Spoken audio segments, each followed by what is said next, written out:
هو الذي جعل الشمس ضياء والقمر نورا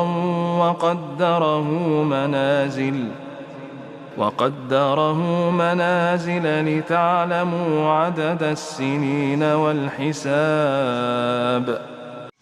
ربنا سبحانه وتعالى هنا استخدم كلمتين مختلفتين تماما، قال عن الشمس ضياء وقال عن القمر نورا، وده مش تكرار، ده إعجاز دقيق جدا في اختيار الألفاظ.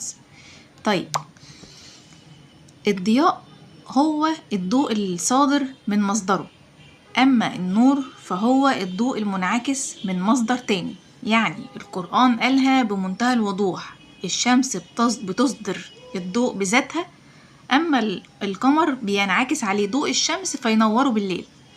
وده بالظبط اللي العلم الحديث أثبته بعد قرون طويلة جدا.